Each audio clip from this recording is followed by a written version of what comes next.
What's the meaning of blotter?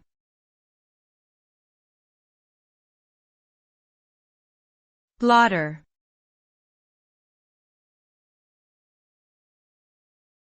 Blotter.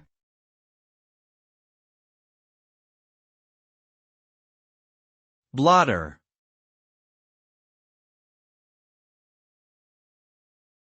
Blotter.